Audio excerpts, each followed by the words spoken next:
This is CHSR 97.9 FM here in Fredericton, New Brunswick, Canada, and you're listening to Python's Paradise, your film and music show. And folks, this is your host, DJ Python Hyena, and a real name, Greg Gilbert. And folks, I have a wonderful guest on the phone.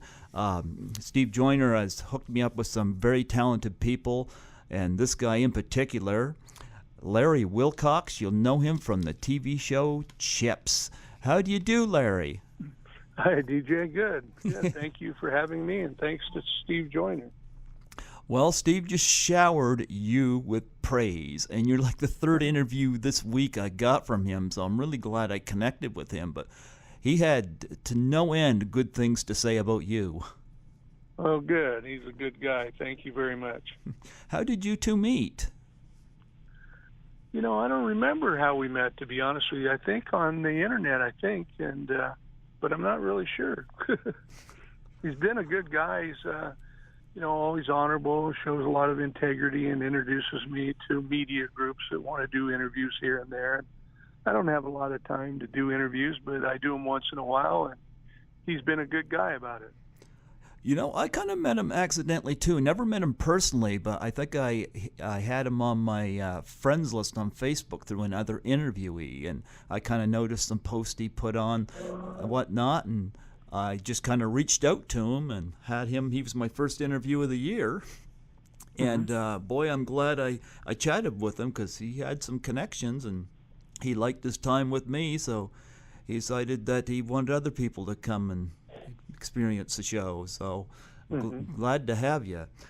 Now, great. Yeah, I was looking at some of your background information. I'm going to tell you, you are extraordinary. You're a decorated Marine. Yeah. Served in Vietnam during 1967 and 68 during the Tet Offensive, and actually had pretty good experiences on the DMZ with the Marine Corps. And Marines are good guys, always loyal and stand-up guys, and it's a great maturity lesson for a young man to go through. I'm not sure war is a maturity lesson, but there is a good one. But it is a good way to realize that human beings have weaknesses and strengths, and you learn to navigate the strengths, because the weaknesses will kill you. Yeah.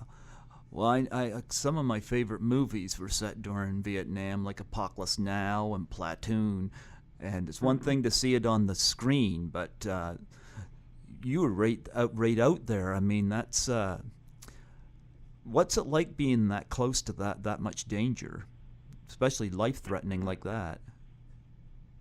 Well, obviously, it gets your adrenal glands going. For many months, you're training in the Marine Corps. Marine Corps is one of the few branches of services that makes everyone train as an infantryman, even if you're not.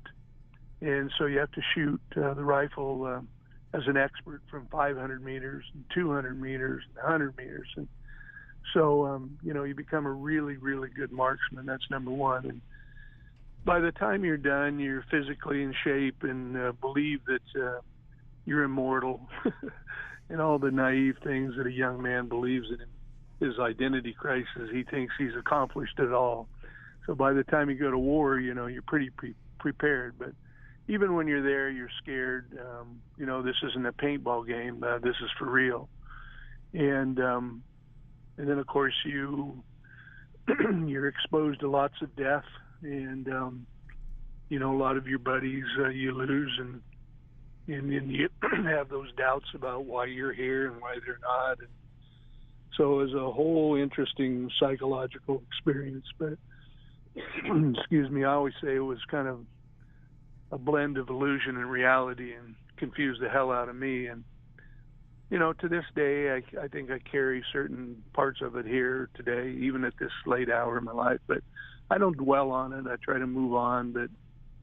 But there are certain symptoms that remove you from society and trust, I suppose, as a result of that. But there was a lot of good things about it. Vietnam is a beautiful country, and You learn to respect and trust your fellow man. And there's reciprocation in terms of him trusting and you in terms of what you say you will do and won't do. And when you won't be a coward and when you will stand up for him and risk your life. So, you met really, really stellar people. I always say that the character of man is so raw and so tested during war that you really see a lot of heroes and a lot of people that will do anything and everything for mankind and for his fellow man. It's probably the one time that you get to strip the human being naked from all the pretenses of vocabulary and intellect and wealth and muscles and hormones and all the what I call parasitic drag of human's character, and you get to see him raw. And through that raw being, some step up, some don't, and as a result, many are lost, lose their lives as a result of that. So not all, but many. And so it was, for me, in retrospect, it was kind of a gift from God to be able to experience that level, and that depth of mankind in the worst possible circumstances, but shining like lights, beacons of light in a dismal environment. So it's not like here where we listen to the news every day and hear a bunch of rhetoric, that's for sure.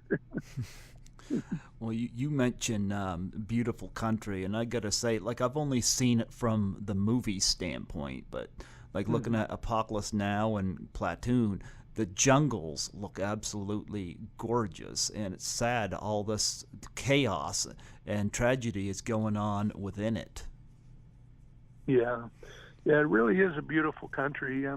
We were way up there, but it was mountainous, and of course there were lots of rice paddies and water everywhere and dirt roads. There wasn't any pavement anywhere, and trails. And so we traveled by helicopter and inserted on landing zones or on top of mountains, and then they leave us and they come back later and extract us. But the countryside, the people were unique too.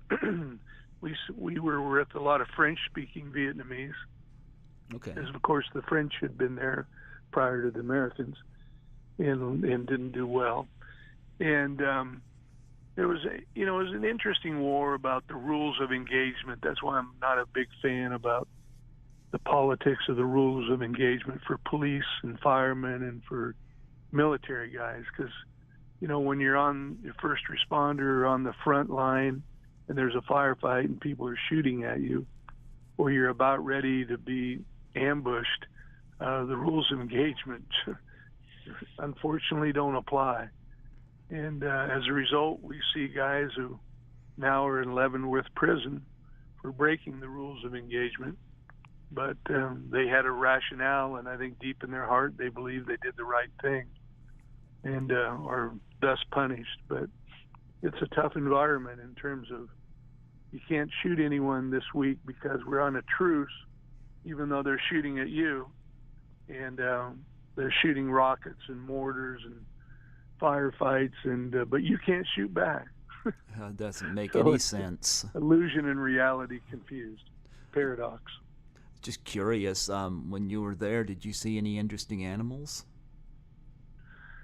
The only animals we really saw were water buffalo, and because they were always in the rice paddies, and they were using them to work the fields, the farmers, But no, didn't see any interesting animals other than that. We saw a lot of montyards. A lot of people don't know about them, but they were kind of like cavemen, and they lived up in the mountain areas. We would run into them like up in Contian, which was right on the DMZ, was getting bombarded all the time. And you would come around a little trail, and there would be, 4 people there with a leaf on their genitals, covering their genitals, and that's about it. And their teeth were usually rotten and rusted out, but they just lived in the mountains like cavemen, and had an old wooden wagon with wooden wheels carrying whatever, But other than that, I just saw the regular Vietnamese and the Viet Cong, of course, and the Montyards. Well, other things it says that you've done too, and this is why I say that, like I can drive a car, but I guess you drive a motorcycle, a race car driver, and private pilot. Like, I'm like, wow, like you got all these, I say, extraordinary skills that's still beyond what I can do. And between the three of them, which one of those did you acquire first? Well, horseback was my first, I suppose, and then horseback, bicycles, and motorcycles. And then after motorcycles, when I got a little older, I think in Wyoming where I grew up, you had to be 15 to get a driver's license. And I'd been driving hay trucks and on the ranch and stuff, so I could drive pretty well. Although clutch, I wasn't so good on that clutch, but it was not bad. And then after that, I think when I moved to California and got out of the Marine Corps, I just was famished for anything and everything I could do to learn and educate myself. I was just kind of like still to this day, a professional student. And I just love learning from other people that are smarter than myself and have a certain expertise. And so, I always kind of wanted to be a pilot. I think in retrospect, I wish I would have become a pilot in the Marine Corps, and always wanted to fly fighter jets or helicopters for that matter. So I bought an airplane and didn't have any license, and then a buddy of mine went back in North Carolina and brought it back to California, and then I gutted it and put a new engine and changed the angle of incidence and new instruments and put a 3-bladed prop in a big engine and made it as fast as I could. It was a Navion built in 1947. And so it had tip tanks, looked like the military, retractable gear. And we'd fly in formation and get upside down and everything. And so I bought that airplane and learned how to fly in it, and never had more fun in my life, other than 2 times I got to fly with the Blue Angels. And we did I told them to do everything they could and hurt me. And then one time I was doing a movie in Denver, and I got to fly in an A7. We did war games against F-16s. And that was a great experience also. So, I think that immortality of your youth, and I always liked speed, setting land speed records at Bonneville Salt Flats was fun, and flying a jet at, 50 feet off the deck is really exciting, and strafing the CO's, the commanding officer's house, and pulling, 5 or 6 G's was exciting too.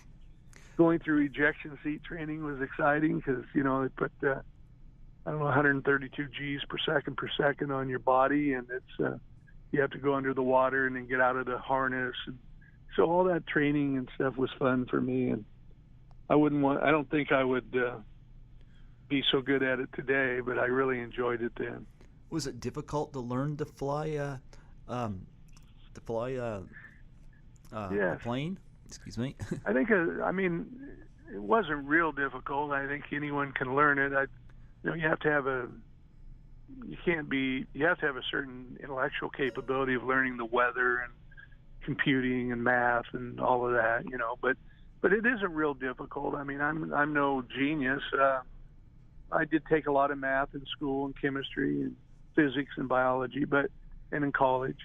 But I think, any general person from high school could learn to fly and be a private pilot, and it's just a great experience. It gives me, when I think of flying and aviation, I think of freedom. It's the one place where I like to go up by myself and just fly around. Like in Wyoming, I flew around and found wild Mustangs down in canyons. I'd fly down in those canyons and look at them. And it's, you'd go over the Tetons to Jackson Hole, Wyoming, and we'd go whitewater rafting, and then the next day maybe we would be flying down to Las Vegas to relax there and go to then Santa Barbara for breakfast or lunch. So it gave my family and myself just an enormous amount of freedom. It was a real indulgent time in my life. I even flew it to C.H.I.P.S on locations when we'd be out in the desert filming. Yeah. There would be a little short field, and my pride was on my sleeve and that I could land that plane in a little tiny field, and I'd screech it, boop, boop, screech it right in a little field, and I had a cockpit. It would slide back, and I'd get out of my airplane and then go film all day, and it was just a blast. It was really, really neat. And of course, I read here you're a race car driver as well. Now, did you go from race car driver to being a pilot? Like, was that just like you got your rush from one, you wanted to take it to the next level? Yeah, I don't know which was first, to be honest. I think I was a pilot first, to be honest with you. But, race car driving, flying a jet is the most exciting thing in your life. I mean, you need your ego crest. That's what you need to do. Or you're having a male identity crisis. That's what you need to go do. And my wife would buy me for birthdays and stuff. I'd go rent those little prop-driven fighter planes, those trainers that you pay, I don't know, $500 to go and dogfight, And so we'd go and, put a lot of G's on each other, and we'd fight our buddies up in the air. And it was just a blast. So when cars came around, cars are an interesting tool in terms of racing. They give you a false impression of talent. And aviation doesn't, because if you mess up, you won't be here. But in a race car, you go and I went to all the race schools to train and tune up, and Bob Bondurant and the Jim Russell School of Racing. And, I know there's some very famous Canadian race car drivers in the Formula Ones, and those guys I would talk to from time to time at Laguna Seca or Sears Point or, wherever we were racing. And so I did both. I did little cars. I did Formula Fords, open wheel racing, and then I did Volkswagen Rabbits in the SCCA. And then I raced off-road, the Baja 1000 in a Class 8 130-mile-an-hour Ford truck with a Cleveland balanced engine. And so I raced all different cars. I was one time I even raced a Formula Super V and wanted really to go to Formula Super V. That's about a 170, 180-mile-an-hour open wheel car. But in Bonneville, I set, 8 world champion records in a little car, a 4-cylinder car at 157 miles an hour.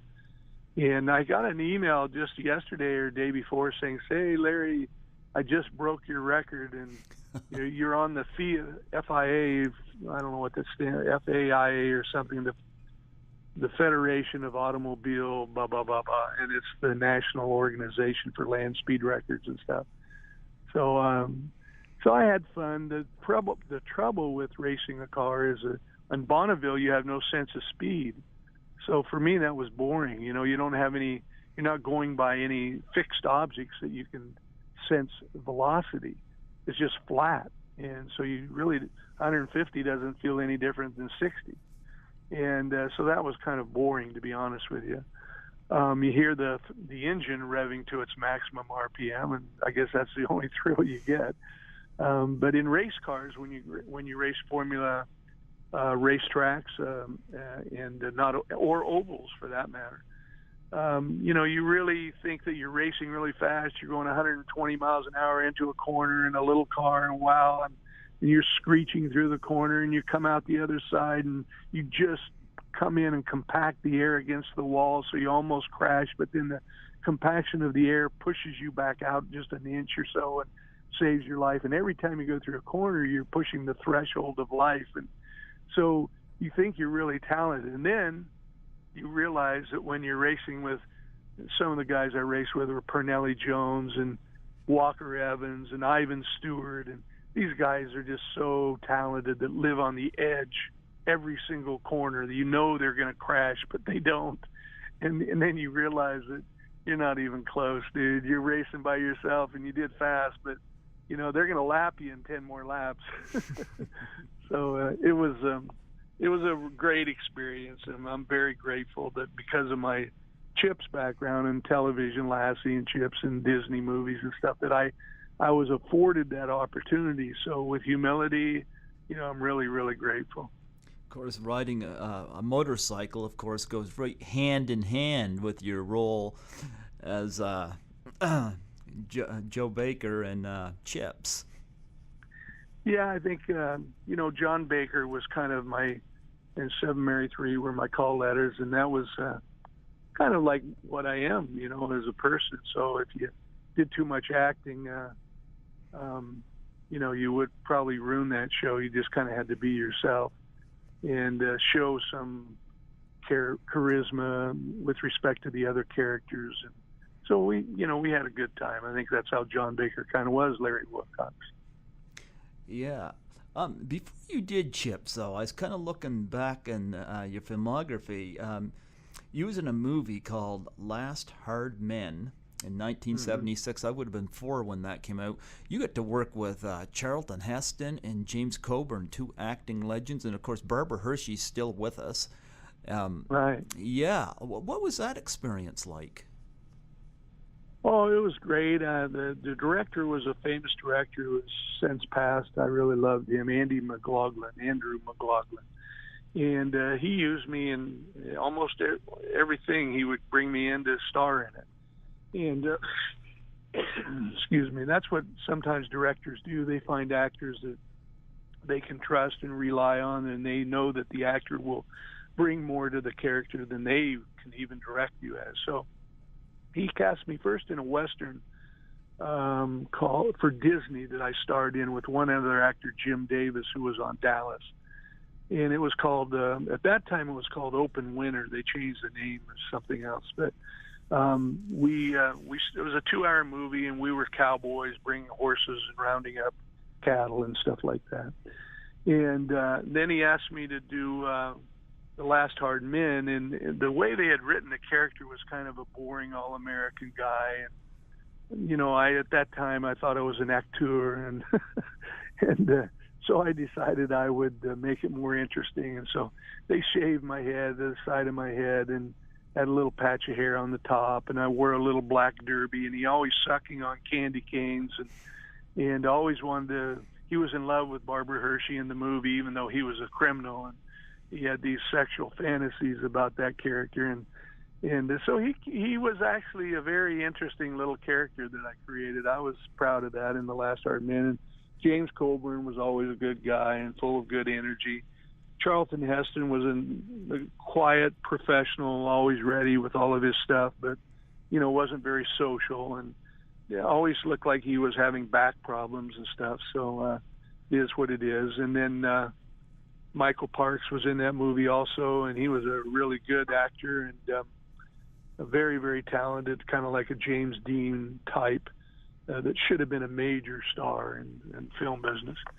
So we had a good time. It was a Western, and it's been shown many times. And then later he did a movie called Dirty Dozen with Lee Marvin and Ernest Borgnine, and I starred in that with the Dirty Dozen 2.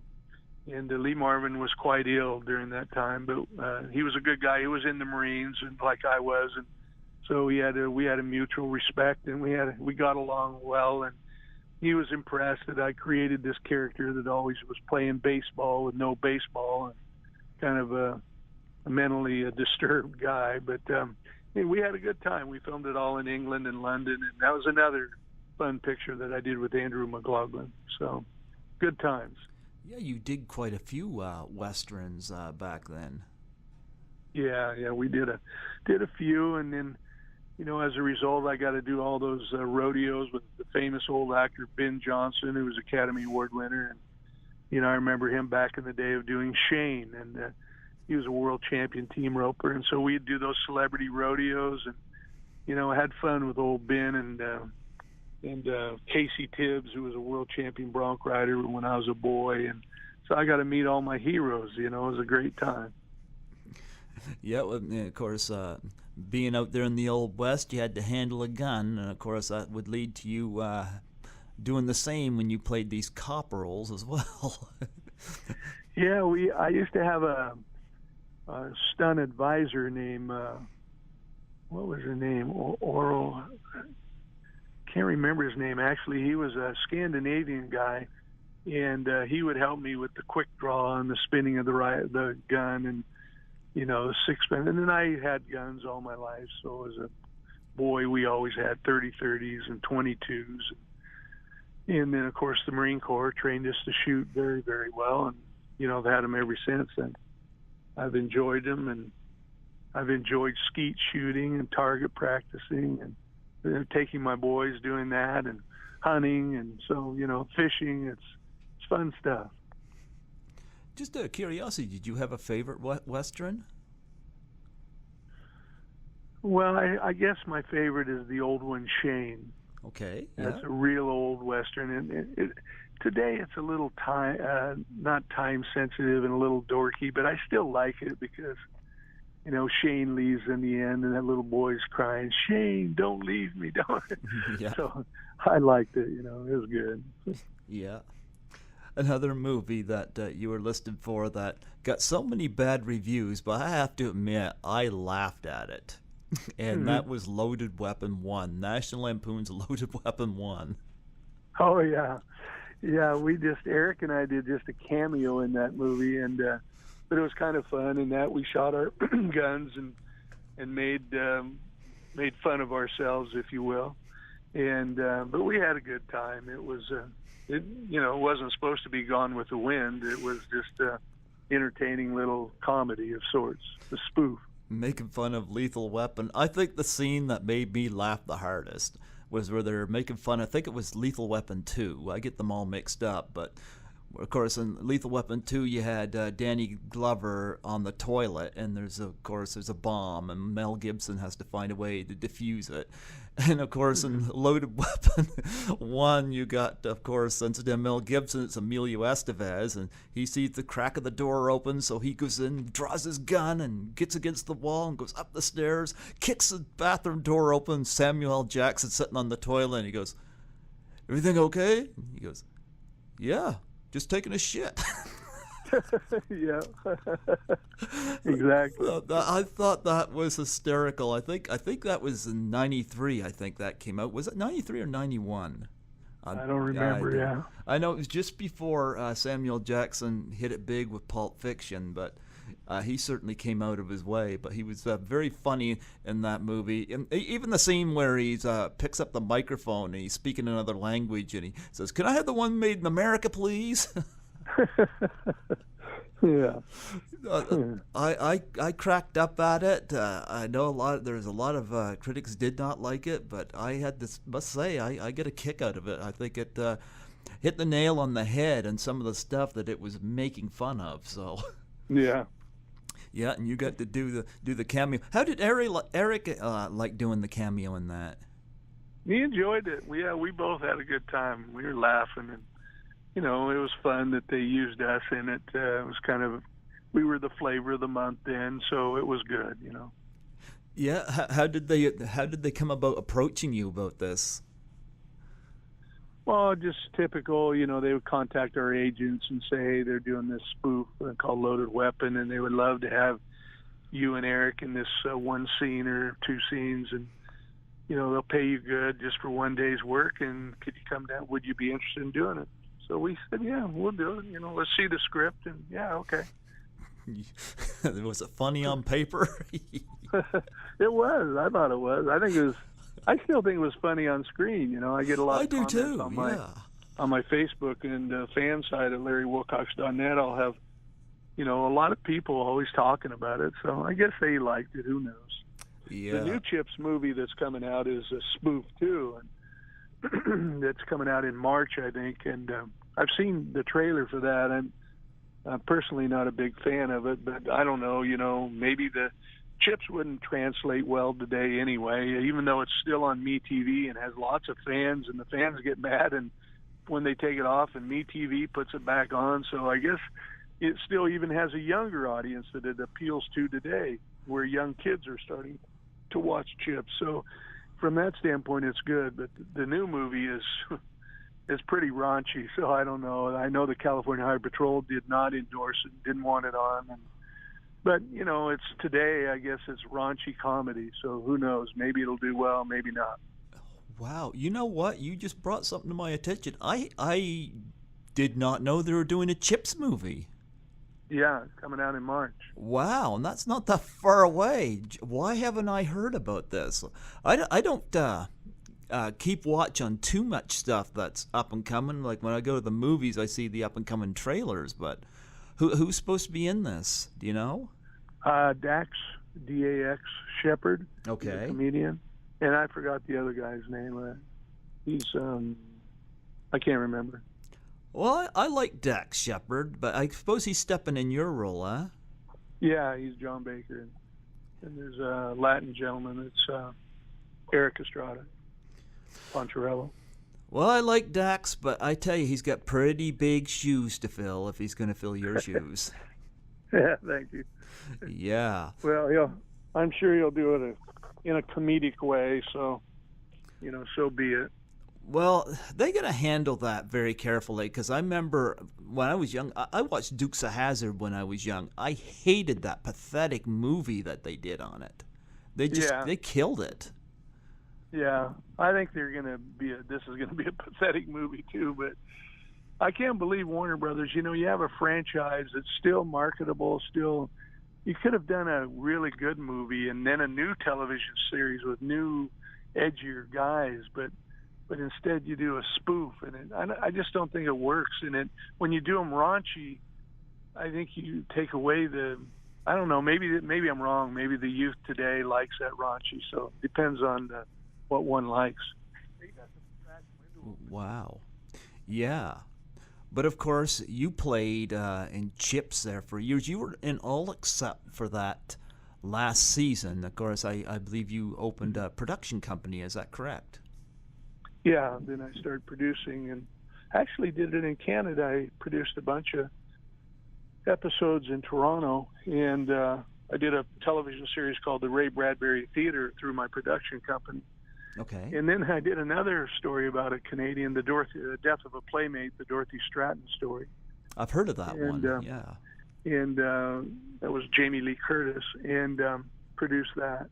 And then with Bradbury, we shot it in Toronto and London and France and New Zealand for 5 years. We did it, produced a lot of his short stories. Ray Bradbury, a international famous science fiction writer, and used really good actors, a lot of Canadians and a lot of guys like Peter O'Toole and Jeff Goldblum from Europe. And so it was a award-winning television series, and I think the Atlantis Films was a Canadian film company that we brought in as our co-partner.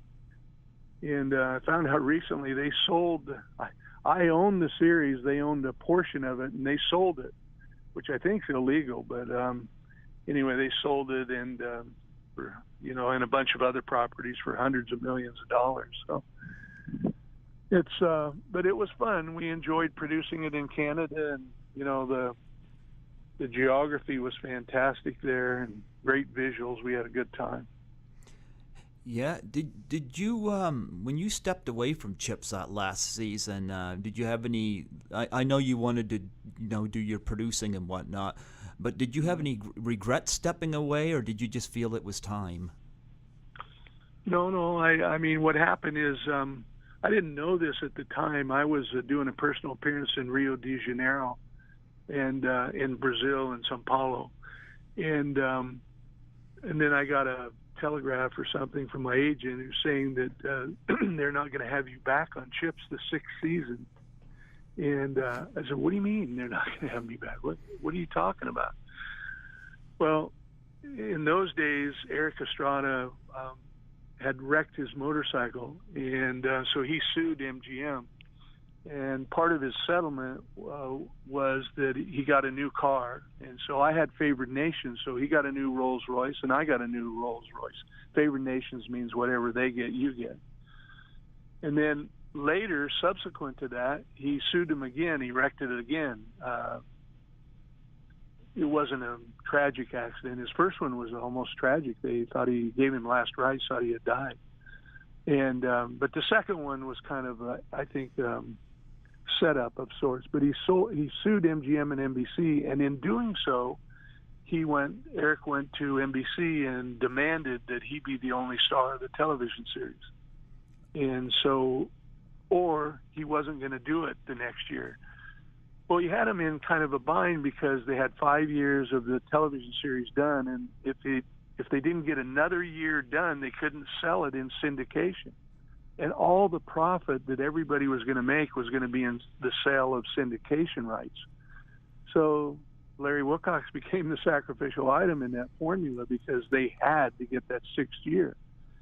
So literally I was fired or let go or released, if you will, from my contract. And didn't know that for many years. I had lunch one day with the producer, and he said, "Larry, you can't believe what went down." So, am I frustrated? Could it have gone on many years thereafter? Yeah, I think it could have.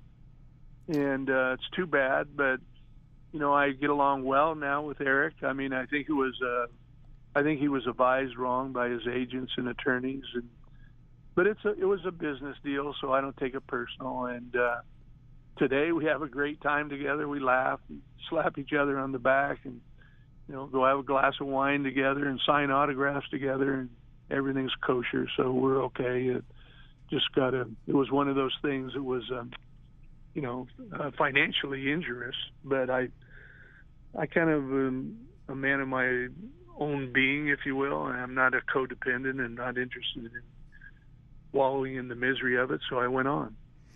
I really admire you being able to do that. I mean, when Steve Joyner said you were a great guy, I just got the gist of it right there because, forgiveness, that can be a hard thing. I've struggled with that many times, and you could have held on to that. How did you mend things with Erik? Well, to be honest with you, I've never brought it up to him. I didn't think that that would warrant. I wasn't sure that he was capable of discussing it, and on a combination of levels, I'll just leave it at that. And so, the issue wasn't did I need him to apologize or did I need him to show regret or remorse or contrition? No. What I really needed to do is say, Larry, it was a business deal. Yes, it was kind of shitty, but you got to move on, or it's just not healthy to have that kind of mentality. And so, I've just always I always treat him nicely, and if I could help him today, I would. I even, by the way, I'm working on producing some other things, and if any of them are worthwhile, I'd hire him because it's okay. Deep down, I hope that he maybe learned a lesson from it, but the next year the show was canceled, and I've always said that the winning part of that show was the chemistry between the characters, not Larry Wilcox, not Erik Estrada, but the chemistry between them was what made the show successful, notwithstanding the motorcycles and the action scenes. But so onward and upward, and I've had a great growing period intellectually thereafter, and so it wasn't the end of the world. One thing I read, like he was getting injured a lot, but it stated you never was injured doing your own stunts. Yeah. Well, I'd ridden motorcycles for a long time, so it wasn't really hard for me to ride them, but I did, one of the funny things when they were building a trailer for the motorcycles to be on, that was the one accident I had on the damn trailer, because when I'd ride the motorcycle, I could ride it pretty well. So even though I went through their school and training, and it was very helpful, the California Highway Patrol. And it's really hard to ride a motorcycle that big, slow, and turn in little teeny areas, do figure eights and stuff. But when they put it on the trailer, they built the trailer wrong, where the back the back tire was on the ground and the front tire was on the trailer. So when they went around corner, it flipped me off the motorcycle about 30 feet in the air. And luckily I wasn't injured, but that's the only accident I think I really had. One time I was showing off and riding it too fast, came off up to this famous bridge and had to slam on the brakes and slid by the camera and went to the edge of the bridge where it, when they raise bridges so boats can go in, ships can go in between. Yeah. I was at the edge of the bridge almost going off. So, but I didn't. Luckily, I was okay. And my pants were a little wet after that, but other than that, I was okay. Yeah. Wow. Yeah, and also we can't forget Robert Fine, who was also he was great. Yeah, kind of the third wheel in that that show. What was he like to work with? Well, we were all really from different backgrounds, different cultures, if you will. Here I was, a Wyoming hick of sorts from Marine Corps after Vietnam. Here was Erik Estrada, a Latin boy, handsome Latin guy from Harlem in New York City, and rough on the edges and had all the glamour and lipstick to attract the pretty girls. And then you had Robert Pine, who was the sergeant, who was our kind of mentor of sorts in the series, but was a wealthy kid raised from a wealthy family and went to Yale and, well educated and very liberal in his politics and, a family man. And we were two bachelors living the life, Wow. Yeah, that show carried on really well, and as I said, that was just that one season that you weren't in. I guess the show left after that, so maybe maybe viewers missed having you on there. Yeah. Well, maybe, they changed the style of the show when I left, and I think they made a mistake. But who knows, if maybe it was its life cycle was about ready to end. And then I went on, and Brandon Tartikoff, who was the president of NBC, I started reading for other television series, and I was supposed to do Miami Vice. And then I played this kind of greasy character, unlike Don Johnson, and who starred in it eventually. And it would have been a much different television series. But, who knows? An actor's, his life is ephemeral. You have a shelf life, and once in a while you hit the lotto and you go on to be a movie star or you get a long-running television star. But it's not, in my opinion, it's not something you should base your life on, because you make a lot of money when you're doing it. And we were very fortunate during C.H.I.P.S. But, it's 5 years. I see guys, when I did Lassie, when I first started acting, guys that are crew members, like the cameraman on Lassie became the director of photography on C.H.I.P.S, Bob Sparks. And, later on you'll see crew members, like today, if I went and did a commercial or a movie or something, I'll bet you anything I'd meet 2 or 3 guys that I knew way back when. But they've worked consistently all this time. And, actors' lives are up and down. One minute you're a millionaire, and the next minute you can't get a job, Yeah. Well, you know what? I find that especially the stuff you did with the coming up through the Marines and being a motorcycle driver and then race car driver and then pilot as well. Like, a lot of those skills really lend in to your career in movies and television, like CHIPS and whatnot, and you're working automobiles and you seem very, very confident and comfortable behind a wheel or up in a plane. Yeah, I think so. I am. I enjoy it, and it's not anything to brag about, but it's fun. But those are the kind of roles you like playing best, because you just fit right in there in the background. It's kind of personal, huh? Yeah, I like the best roles I like are the smaller character roles, that are a little odd, a little offbeat, aren't necessarily the star of the movie, but are entertaining. So, you got any favorite roles that you've done that we haven't talked about? No, in each area, Dirty Dozen was a lot of fun. That character that I played, I created, and The Last Hard Men that we talked about was a different character. That was a lot of fun. I used to do all the Union 76 commercials for the Dodgers here in Los Angeles, and that character was kind of fun. He was a gosh golly gee kind of dumb kid, and he was fun. Each thing. The test I did for Miami Vice is one that I really enjoyed. I read for Full Metal Jacket, the Vietnam movie. I was supposed to do that and turned it down because of money. Probably shouldn't have in retrospect, but anyway. You could have worked. Reading. You could have worked. Sometimes it's the reading. that's fun. What you created when they shoot it. Yeah, you could have worked with Stanley Kubrick. Yeah, that would have been great, and a great credit. Yeah. What part were you supposed to play in that? I forgot. It was a lieutenant in there. I wasn't one of the lead roles. I was supposed to do Boys in Company C also, and which was another Vietnam movie. But I think it was the lieutenant in there, and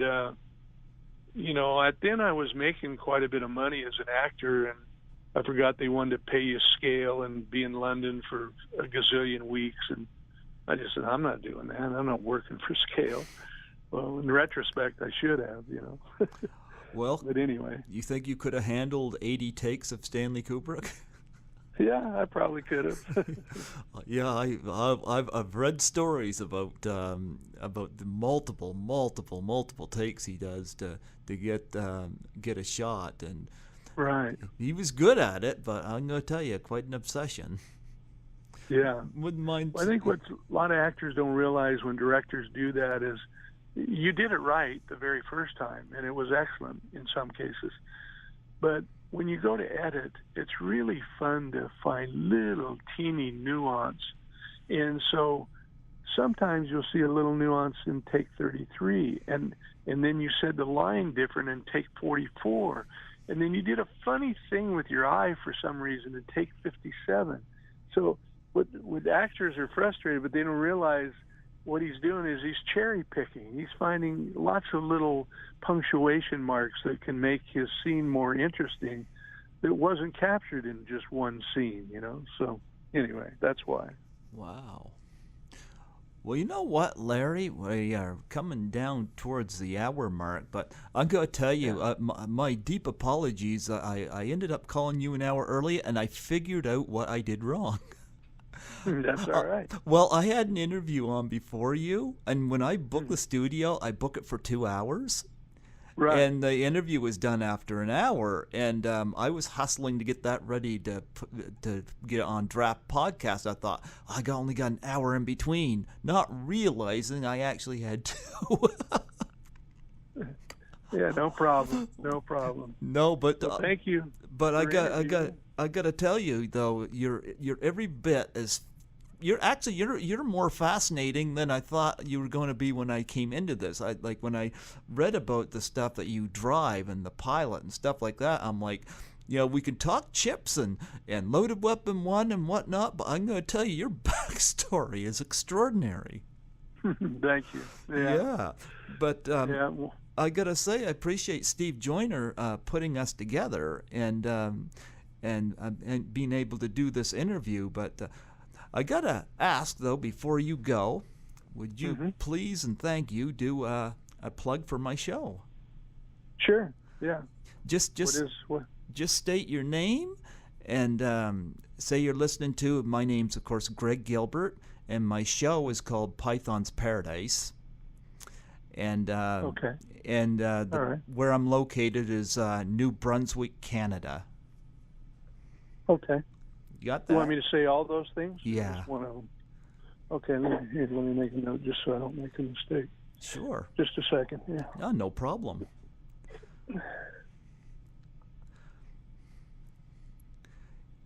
Yeah, what's it called? Python what? Python's Paradise. Python's like the snake. My DJ name is Python, yeah. Paradise. In New Brunswick, Canada. New Brunswick, Canada, yeah. I heard there's a New Brunswick in the States. I didn't know that till recently, but so I always have to specify Canada.